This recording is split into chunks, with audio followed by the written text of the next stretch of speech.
Okay, good evening, Morai v'Rabotai. Potchim michvod achsanya. The truth is, I'm very emotional. I'm so grateful. First of all, to Rabbi Razeri and his wife. You know, I've heard so many great things about you, Rabbi. I've heard a lot of great things about you. But to see how your family got together, opened up their doors, and every detail, you guys were very particular to make sure it's done right.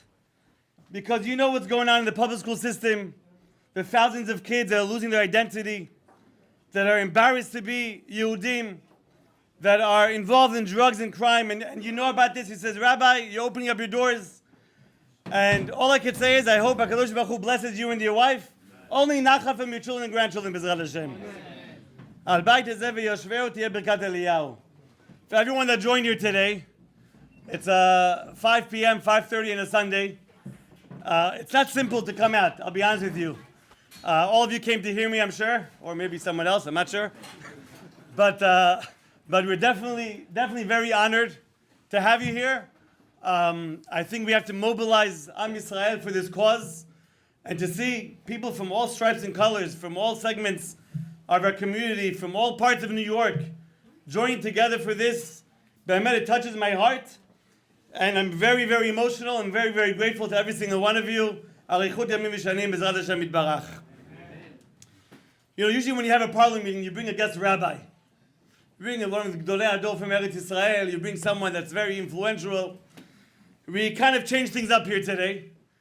The guest that we have, in my opinion, has zechuyot of many great rabbis. He was a man that had everything in the palm of his hands and his fingertips.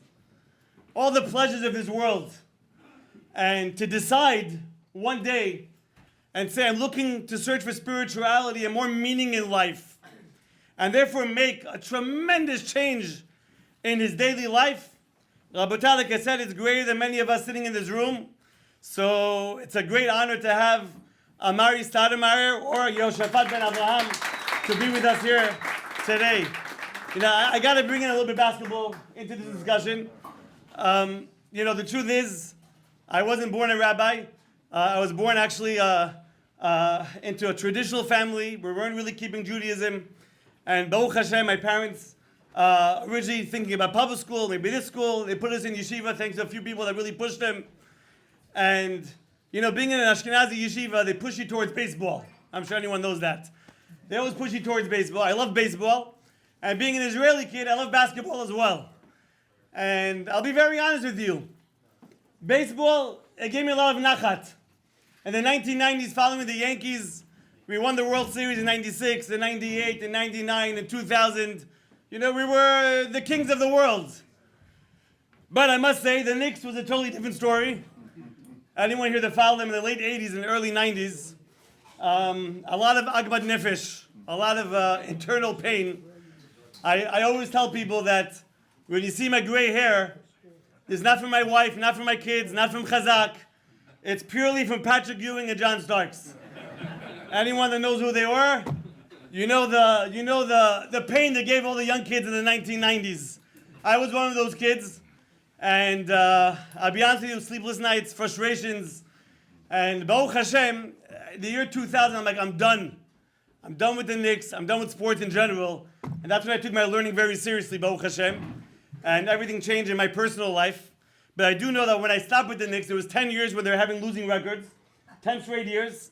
And then 2009 or 10, when did they sign 2010, they signed him. It was the buzz of New York, let's be realistic. Everyone was talking about it. And I was already a young rabbi at the time, and my friends were going to games. They're trying to implore me to come with them. Like, I got a rabbi, go to any game, you know what I'm saying? And Baruch Hashem, I fought the Yetzer Hara. I didn't go to any games. I didn't watch any games. You brought some new energy into New York, a lot of fire, a lot of energy. But really, the real energy you brought to the world was not your basketball. Your basketball, I would say, is really minor compared to what you're doing now. We have a man over here that today is really inspiring thousands upon thousands upon thousands of people to believe in the one Creator. To know there is a Kadosh Baruch Hu in the world. To know there's a purpose in the world. To know we're here for a reason. And this, I think, Amari or Yoshafat, this is your true calling. This is what HaKadosh Baruch Hu put you in the world for, and you found it. You found the spirituality, and you've been running with it for quite a few years. And I'll tell you one thing, dealing with public school kids, I send out your videos very commonly to those kids. Forgive me for saying, Rabbi Walken, the kids love you, but when I send his videos, it's much more popular than yours. So, Baruch Hashem, he has a tremendous koach hadibur, and the influence he has in Am Yisrael is really great. And, I see over here, Baruch Hashem, Mr. Adjemi, bechavod. Harry. You know, I met Harry in Israel 2 months ago. Harry. You're talking too loud. I wanted to make sure you could hear me from outside. I don't even think you need this.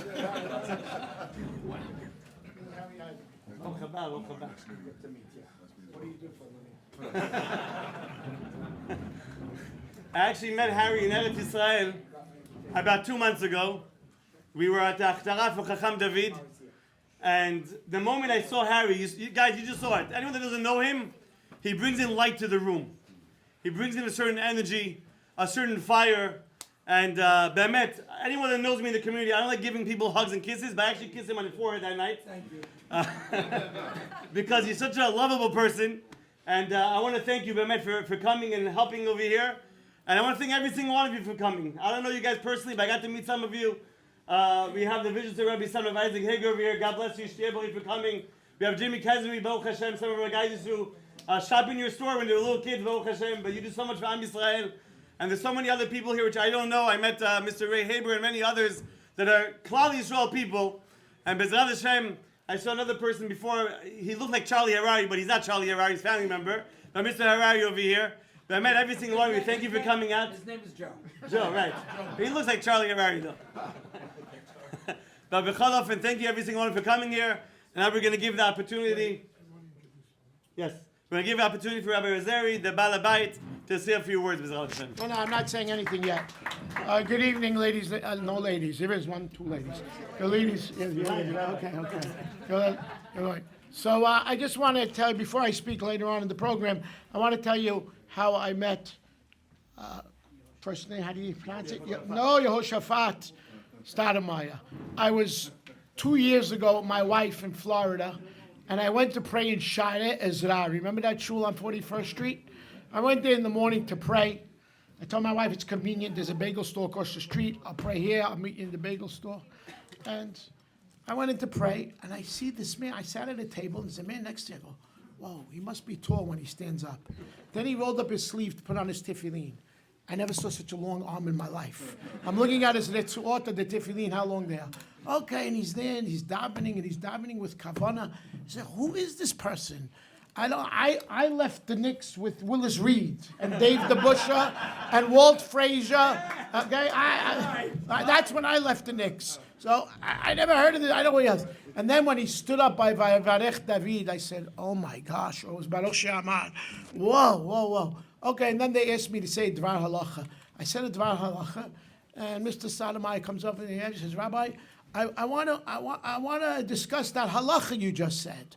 And I was just amazed by this. And he's standing there, and he's talking to me halacha. Finally, he said, who is this man? He says, you don't know him? So no, who is he? Then they told me. Okay, and that's my encounter. My only encounter with Mr. Stoudemire was by Dvar Halacha. And with that, I'd like to introduce to you Mr. Arami Stoudemire. Chabod. By the way, I want to take you down to my basement later. I have a 6-foot ceiling. Okay.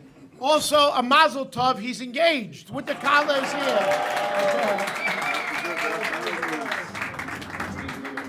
Good. Rabbi, this microphone is low to the ground. I don't know if it's your Let's see if you don't need it. You can take it out too. Yeah? Yeah, take it out. I don't know. No, it doesn't fit this one. All right, here we go. Perfect. Okay, perfect. It's an absolute pleasure to be here. This is my second time here supporting Chazaq. It's a beautiful, can you guys hear me? It's a beautiful organization. I've happened to learn a lot about the organization over the past few months. And you know, the ideal of keeping kids off the, you know, keeping kids, putting kids back on the derrick is a solid, you know, idea for what Chazaq is doing. I truly support that because for me, as a young kid growing up in Florida, I was starting to learn and figure out what it means to live according to God's ordinances, right? And so, as a young kid growing up, it was my objective to learn about that. And I guess at that point in time, I was off the derrick, right? And it took some time for me to figure it out. It took a lot of learning alone, a lot of separation from my friends. And even when I got to the NBA, I was in high school. I was one of the top high school players in the country. Actually, I was the top high school player in the country. I was able to get drafted from high school to the NBA. And even during my time in high school, I was always learning Torah, trying to figure it out. And I was on my own basically learning. And that particular quest took me off to the NBA. I got into the NBA at 18 years old out of high school, drafted by the Phoenix Suns with the 9th pick, which today is March 2nd. So a year ago today, they retired my jersey today, which is a number, which also was a number 32, so 3-2 March 2nd, okay, got it? Yeah. Yeah. And the gematria, I gave a pretty good speech in Phoenix a year ago today about the gematria of 32, how it equates to Lev, and Lev means heart. So I gave my heart to the game of basketball and to Phoenix and these things. So today's a very heartfelt day. But again, my journey took me off into Phoenix, Arizona. I started learning there also. Took more of a stringent approach at that point in time. I was starting to really keep kosher. I was starting to really figure out what it means to keep Shabbat. I was saying Shabbat Shalom, but not really sure what that really meant, and I was trying to figure out what it means. And so I played in Phoenix for 8 years. I met a rabbi when I was 25, and the rabbi approached me and said, "Hey, what you're learning is absolutely fantastic. I would love to sit down with you." And this was the summer between me signing with the Knicks and leaving Phoenix. And I was traveling to Israel. And I think the rabbi reached out to me because I was traveling to Israel. And everyone's asking me, like, why are you going to Israel? You can go to, you know, the south of France, to the French Riviera. You can go anywhere in the world and vacate. Why are you going to Israel? And my objective was to see firsthand what I've been learning and try to connect the dots, basically. And so when the rabbi reached out to me, I was training in Houston, Texas at the time with Hakeem Olajuwon, which is an all-time great basketball player. He's a Hall of Fame player. So I was training with him in Houston, and I asked the rabbi, "Yeah, come out to Houston. Let's sit down, let's learn." And the rabbi flew out with 2 other rabbis. It was me and a few of my study partners, and we sat and learned for 4 hours. And I was truly amazed by what he was saying and what I was learning, and it was just a total connection there happening. And from that point on, I wanted to explore more about Judaism, because I felt like it was what I've been trying to find throughout my childhood years and through the NBA. And so I signed with the Knicks. I started keeping Yom Kippur. Yom Kippur always happens during training camp. It was always a very interesting time for me because training camp is the most strenuous time of all the season, right? You have these, sprints and conditioning and cardiovascular workouts you have to do nonstop, but you can't drink or eat, right? So the training staff was standing around me like, "We got to watch Amari. He may pass out. He's not drinking. He's not eating." And it was a whole thing. But the reality of the story is, when one's on the quest to find God, and one is truly into God, one is in love with God, and have a relationship with God, that supersedes anything that one may be doing within their career. And for me, that took my career to a different level. I had a sense of calmness, I had a sense of relaxation, and I also was a very, forceful basketball player, so I kept my strength when it came to playing the game, but it gave me a sense of calmness when I played. Anytime I wasn't playing, I was studying Torah. The rabbis would come over, we'd have a million on top of my rooftop here in New York. I would go to the shul, I would go to lectures at NYU. I would have Passover Seder with the rabbi that was also at NYU, and no one knew these things. It was all kind of like under the radar. And so I ended up moving to Israel. There was an opportunity for me to get involved with a team in Jerusalem, and I got involved with the team in Jerusalem. And after I left the Knicks, I went to Miami. I played there for 1 year with the Miami Heat, and then I retired early. I didn't want to be a journeyman where I travel from team to team and just hang on for 5 years after playing. I wanted to go ahead and retire and go live out my dream, which is to play basketball and learn Torah. And so when I traveled to Israel, when I moved to Israel, I was there for 5 years. I was able to go to Or Sameach, Yeshiva in Meir Sharim. I learned there with the rabbis there. It was very, very high level. For me, it was great because I had a sense of scheduling, right? I wake up, 6 in the morning, go dive in Nate's, and I go right to Yeshiva for a few hours, and then go weight train, and then go to practice. Then after practice, I would go back to Yeshiva, and then I would meet up with my rabbi, which was a close friend of mine, who also, when we first met in Houston, he also had moved to Israel previously. So we just became even closer friends because we both were living there. And then I would meet up with the rabbi after, and we would do some review over dinner. And that happened for 3-4 years straight. And so the ideal of that was just to be able to live according to the Torah and learn about it. And I think now in today's space, I went through my Garris process, did it twice actually. I learned here in New York, and also went through it again in Israel in the B'nai Brak. Went through the B'nai Brak Beit Din, and it was a very interesting time, right? Because when I was learning with my rabbi, he was like, okay, we're going to go to the Beit Din, and we're going to sit down, and ask you a lot of halakhic questions, and you just have to be ready to answer those questions. So, all right. I think I've pretty well learned at this point, right? So I walk into the Beit Din, and the rabbis are there, 7 of them, beards down to here, no one smiling. I'm like, oh man, this is intimidating. But the rabbi was asking very sharp questions, and I was able to give up the right answers. Then we dive in mincha, and then my rabbi said you did a great job. So I felt very relieved. And after my mikvah date, I felt like a brand new person. Just truly felt like I was levitating, basically. And so for me to be at the highest level of A-list celebrity, and to have the entire world at the palm of my hands, for me to make a total shift and follow a path that no one, as far as my peers, will follow or have ever followed, and to be the only one doing that was a sense of leadership. In order for someone to make it out of high school to the NBA from certain communities, it takes a level of leadership. It takes a mindset of saying, hey, I'm not doing what you guys are doing. I'm taking my own path, and I'm following my sport, my goals, and these things. Same attribute happens when it comes to Torah. And I always tell my friends who are studying Torah, it's the same idea with sport, right? If I want to be a better shooter, I got to shoot more.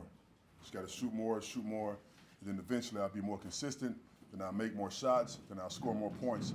Same with learning Torah. When I first started learning Hebrew, I was like, man, I read like a kindergartner, Rabbi. I'm very slow with my Hebrew reading. And he's like, just keep going, just slowly, just keep going. So same as basketball. Whenever there's a sense of you not being able to accomplish something or achieve it, you have to slowly just stay with it and get the reps in.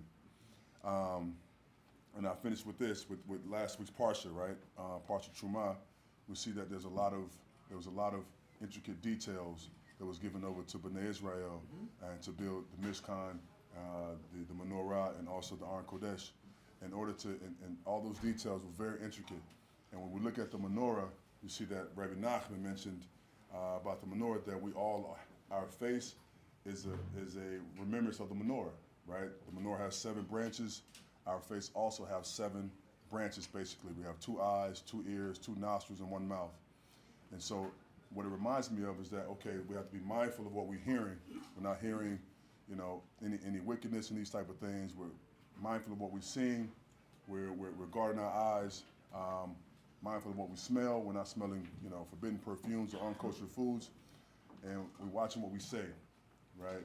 And for the more so, when God created the world with words, we also create our own reality with words. So technically, we're walking menorahs, So it's very close to my heart, and I thank Chazaq for what they're doing, because being able to keep kids off the derrick is a real job. And the Yetzer Hara is definitely out there.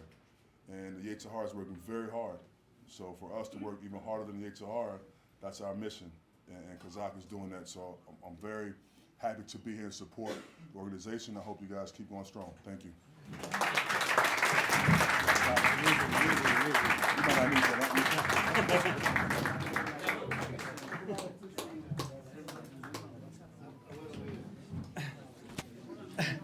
Thank you very much, Yoshafat.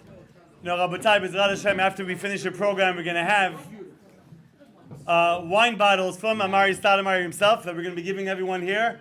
And B'ezrat Hashem, we're going to have jerseys that he's going to sign B'ezrat Hashem as well, anyone that's interested. But Rabotai, just one point. I had the merit to learn with him a few times. One time he came to my house in Queens. Yes, Queens is more than just JFK Airport. And and it was supposed to be a 30-minute session. And I'm not exaggerating, the man sat there for close to an hour and a half. No bitul Torah. No politics, no sports, no business. Pure Torah, questions, answers, understanding, explaining. Rabotai, halavai we could learn the way he does.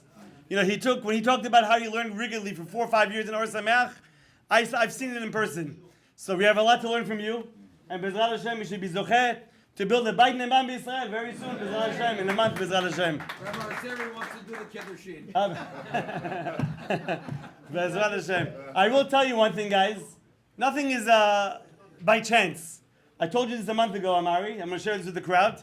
His name is Yehoshaphat. Yehoshaphat was the great-grandson of who?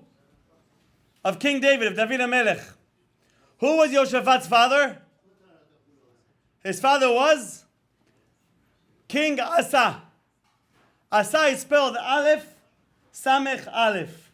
So Yehoshaphat, Asa, Amari, Stademeyer, Abraham. You hear? So you have his name Merumaz. There's a remiss to it in the books of the prophets, Baruch Hashem. But anyways, Rabotai, thank you very much again for joining us, for your support, for your encouragement. We really appreciate it. Rabotai, the reason why he came here today, the reason why Rabbi Zeri and his family was opening up their doors on a Sunday, in a cold Sunday afternoon, Rabotai, public school kids. 10,000 kids from traditional homes like everyone sitting here. Most of these kids are Sephardic kids. I'll be honest with you, for the Ashkenazi crowd here, they're much tougher to get the Ashkenazim to change. The Ashkenazim in the secular world are already, unfortunately, so ingrained in the liberal progressive movement.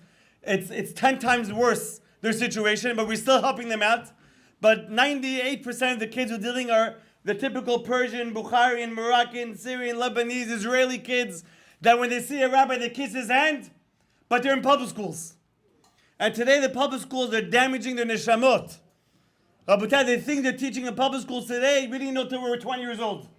They're things that they're contaminating their minds with, Hashem Yishmael, here in New York. So although we started off in Queens, today we have our programs in Manhattan, parts of Brooklyn, we have it in Long Island, in Roslyn, we have it in Florida, we have it in Arizona, we have it in Canada, Baruch Hashem. We're attracting anywhere where there are traditional kids in public schools. We're opening up programs, they're trying to put them into yeshivot. This is our mission, this is our passion, and B'ezrat Hashem, we hope and pray you guys can be part of this. Before we call upon our next speaker, we're going to show a 3-4 minute video. Where is Rabbi? Yeah, you ready for it? We're going to have a 3-4 minute video. We apologize to the people over here. Amari, your head's blocking half the screen. No. Apologize. So we're gonna show a 3-4 minute video. Yeah, b'chavod.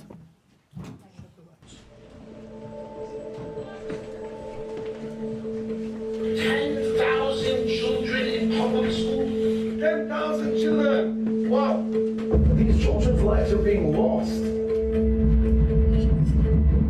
Their souls are being destroyed from a value system in the Western society that is so confusing. Between these cracks, these kids have been lost and they just haven't mobilized our inner self, our essence, to do what has to be done. What are we doing to our children? Get them out of there. Give them a life of Torah and mitzvot and masim tovim. What if you could have been there in 1943 and you could have been the person to take a trainload of Jews instead of them ending up at Auschwitz, ending up in Israel, ending up in America, ending up alive. It's a generation saved.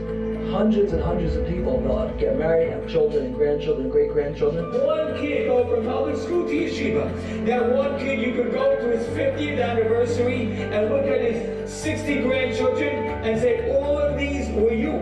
We currently have 3 professional divisions for public school students. We have the Shaping Lives division for children, where we teach them the basics of Judaism, from reading to holidays and customs.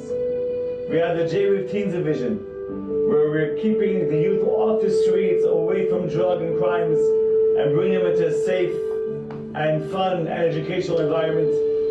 And we have the renowned PSTY division, where we guide parents from A to Z every step of the way of how to transfer the kids from public school to yeshivas. The intricacies and the details that they pay attention to.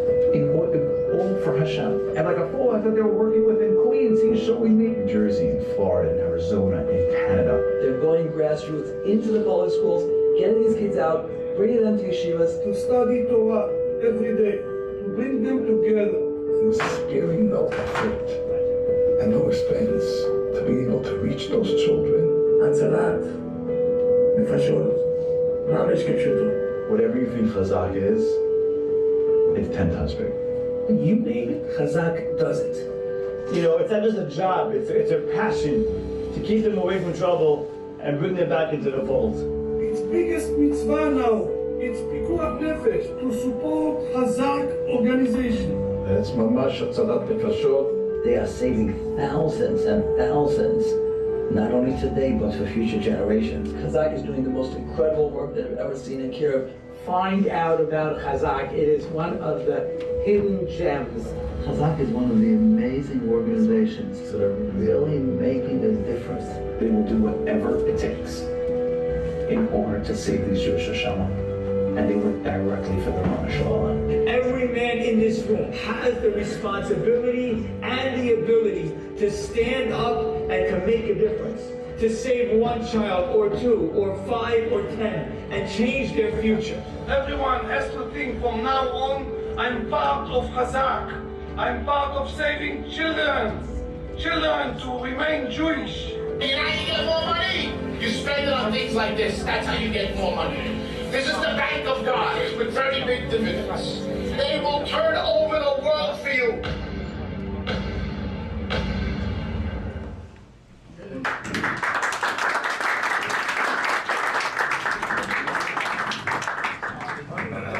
We have so much other footages which we already saw, which we're not comfortable showing in such a forum, just because of the sensitivity of the images. But there's a churban going on. Again, I don't want to say things in such a forum, but it's really bad. That's all I can say, Rabotai. So Bezrat Hashem, we're going to go full force. I thanked a lot of people today. One guy who's going to be upset at me for saying it, but Rav Aaron Ozeri, where is he? You don't understand. You see a little bit how crazy Rabbi David Ozeri is by seeing how crazy his son is. Crazy in the good way, Baruch Hashem. And the Mesirut Nefesh. He called himself crazy last Sunday. But Bemet, the 24/7 to make this happen, there's no words. There really is no words. Rabotai, you're talking about today in Israel, you have hostages. Hashem Yishmor. Netanyahu said he's willing to pay $5 million if you help him get a hostage out. I'm going to say something a little controversial, but I heard this from Gedolei Israel. These kids today in the public school system are hostages in their own right. We're losing them right and left. We're losing them mamash like dominoes. I'm telling you, in the hundreds that we've been to funerals, that we've seen kids lose their identity, in the hundreds. Rabotai, we have an opportunity to make a big difference. You know, when it comes down to, I sat down with some of the Chazaq board members, we're talking about 10,000 kids in public school. We attracted about 1,400 kids last year. From September to September, we put 500 different kids into yeshivot, which is not easy. September 2023 through 2024. Rabotai, and it costs us $1,800 a kid. You can adopt a child for $1,800. We're talking about bupkis, it's a joke. Rabotai, some of you could do 1 kid, some of you could do 100 kids, some could do 200, some could do 10. But Rabotai, adopt these children And Bezrat Hashem, like all the Rabbanim said there, you're going to make a difference in Shamayim and in Olam Hazeh, Olam Haba. It's yours for keeps. We're giving you our zechuyot, you can keep it for yourself, Bezrat Hashem. With that being said, it's a tremendous honor. I met him for the first time today. A man that does so much for Am Yisrael, Hashem Shamayim.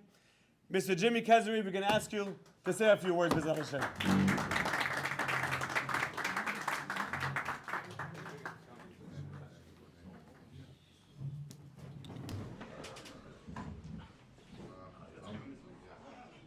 As big as Amari, but I'm. Thank you. I'm very honored. First of all, I'd like to thank Rabbi Ozeri for opening up his house to this beautiful occasion, and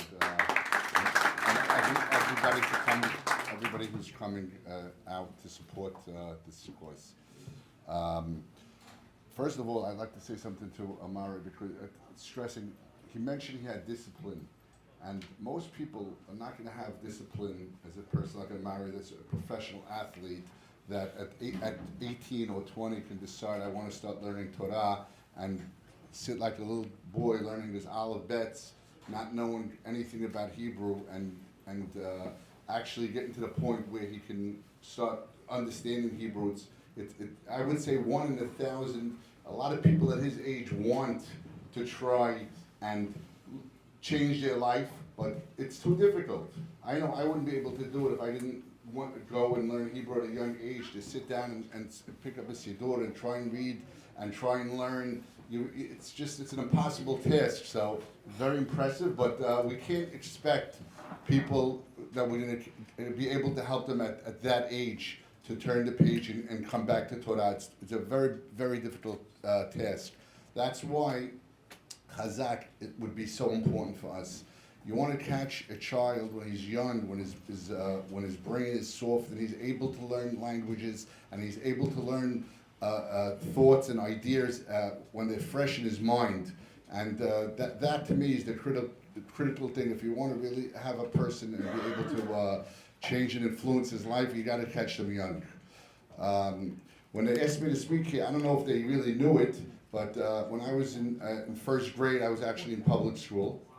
And we didn't have Chazaq at the time. We had someone by the name of Rabbi Murray Maselton that he just came into, I just told my father, my mother, your son's not going to public school. I still remember the first day he took me to Brighton Yeshiva and on Neptune Avenue. I didn't know what was going on. They made me buy a pair of tzitzit. I put on a pair of tzitzit, and Baruch Hashem, if it wasn't for that, I don't know where I would be. So, and you see, thank God, today I'm able to actually help people and do mitzvahs and help people do mitzvahs and just produce. So again, what they're doing is transforming lives and generations, and we really need to support it because not only are we going to be saving souls, they're going to be saving souls. And it's going to be just one person, you blink your eyes, you look back, between the kids and the grandkids, you're talking about hundreds of people, and they're doing that 10,000 times. So God bless them. Again, I think we should all support it, and I think that it's a great investment. Thank you. Beautiful. Batai, who would have thought Rabbi Murray Maselton just saved not one person, we're talking about thousands because of all the chesed that he does around the world. So it's the same story over and over again in Klal Yisrael. We have the shamot that are lost, and we have the opportunity to bemet save them. And one man that really, I'm telling you right now, 5 years ago or 4 years ago, I sat down with Rabbi Ozeri. I said, Rabbi, I need your help. And he's overwhelmed. Anyone that knows him, from the moment he wakes up to the moment he goes to sleep, I don't know how his wife deals with him. God bless her. She doesn't deal with you? maybe my wife could talk to your wife. But Bemet, God bless her. And he got involved. He got involved first by coming into our headquarters in Queens to make a rush, to cry, to scream. And then today what he's doing is ma'al u'me'ever, to open up his doors. To see, look what is here. We have every single member of Am Yisrael from different communities. We have members of the Hasidic community in Sadmer. We have Williamsburg and Borough Park. We have Persians and Bukhaarians and Syrians, Baruch Hashem. We have a few Moroccans here. We have B'nai Nara. If I miss a background, please forgive me. But Baruch Hashem, everyone is here for this cause. It's only because of Rabbi Azari's, his heart that cares. So we're going to ask the rabbi to say a few words, B'ezras Hashem. This one works? Hello? This one works? For your height. Yeah, I know. Rabbi, can you help him out? Yeah? Hello. Good afternoon, everybody. Baruchim Abayim B'Shem Hashem. Rav Aaron Kotler, Chinuch Atzmai. Rav Pam, Shuvu. Rav Shach, Lev Lachim. Rav David Feinstein, French Jewry. When they were able, they finally got a petach, an opening, to take children out of public school in France. He came to deal. He was almost 90 years old. And I said to him, he called me up, he wants to come to deal on a Sunday. I said, okay, I'll make you a parlor meeting. No, I don't want a parlor meeting. I want to go door to door.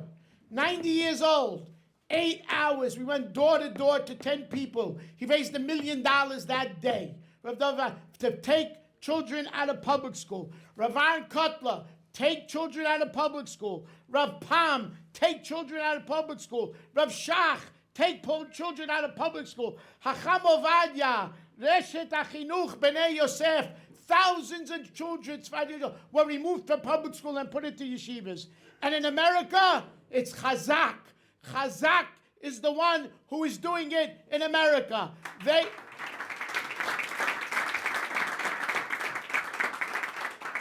Over 10,000 Jewish children from traditional homes, as you heard, in public school. What's going on out there? Public school is a place where they are introduced to drugs, crime, and assimilation. Why did I really get involved? A long time ago, the Syrian community, I'll be honest with you, we gave up. We tried a number of times to try and help Queens and this problem and the Bukharim, and we gave up. These people came to me. I said, do me a favor, leave me alone, forget it. It's a lost cause. They took out a phone and they showed me a video. A chill went down my spine. You see Bukhari high school boys coming out of school and marching to a alleyway. The alleyway happened to be behind the shul. And then you see a gang of Gentiles coming towards them. And now they're face to face and they start swinging. They're punching each other in the face. They're beating each other. They're on the floor stepping each other. These are Jewish kids. These are our kids. How could we allow this? Somebody's going to get hurt, and kids did get hurt. And some died, lo alenu, from what they were introduced to. Rahmana utzlan. We started getting involved. And Acham David Yosef, now the chief rabbi, called me. Says, we have to go together to Queens. And we went, and we saw what was going on. And I saw a folder that looks just like this. And I opened the folder. And in the folder is information, all different birth certificates to satisfy that they are Jewish. Then there's all different details here about the child. And then there is a picture of the child. Look at this beautiful child. This is random. They have 4,000 of these files of public school children who, when they're talking to the family, they're bringing the kids in for after school, they're working on, look what a beautiful child. Do we want to see him in the alleyway getting beat up or on drugs or assimilation? We have a chance to save these children, Abotai, through Chazaq. We're not out there in the trenches. They are. All we can do is give them money. We will give them money, and yes, they will build worlds. They will absolutely build worlds. And I just want to conclude with the following. I was once at a Aguda convention, and Rav Pam got up to speak. And he said, there's a medrash that says that after 120 years, you're going to go before the Sikisei HaKavod, and they're going to ask you, what about Shabbat? Shabbat? Me? I kept 72 minutes. My wife lit candles 30 minutes before. What does that mean, Shabbat? You know what kind of Shabbat I had? Beautiful seudot with pismonim and everything else. And kashrut? Me? Kashrut? Yashan, Bet Yosef, you name it. I did it. OU, Chafke, KK, you name it. I did it in Kashrut. What are you talking about? And what about tefillin? My tefillin? My tefillin, you know what kind of tefillin I had? I spent $2,000 on my pair for tefillin, and I wore Rabbeinu Tam. What are you talking about? How can you accuse me of saying, my Shabbat, my Kashrut, my tefillin? No. We're talking about your neighbor's Shabbat, your neighbor's Kashrut, your neighbor's tefillin. What happened to them? Did you take care of them? Or you just kept it to yourself? Are we going to take care of it? Or we're just going to leave it? And we're going to be responsible one day. This is Chazaq. And we have to give a Chazaq u'baruch to Chazaq, to Rabbi Meirav, to Rabbi Mansur, to Rabbi Walker, to these people that are out there in the trenches. I want to ask you a question. If this was Rahmana Utzlan, if there was a Holocaust going out there, and they came to you and they said, you could save a Jew from the Shoah for $1,800. How much we would sell our homes. Here we could save Jews for $1,800. I think we have an achrayut. I think we have to take responsibility and do what we have to do. I will start by saying that I've been by the side of Rabbi Ozeri for many years now. He will attest to that. It's been one heck of a trip. And the trip has just begun. We are nearly not in our first stage. Or as Amari would say, in the first quarter of the game. Using a phrase of basketball. But I've never seen him this passionate, this fired up for any organization that we've ever given money to, or any phone call I've ever gotten from him for the various things that we have in our community, and they are so critical to support. But tonight, because of the years of Rabbi Zeri's understanding of who Chazaq is, he poured his heart out, and he gave it to us.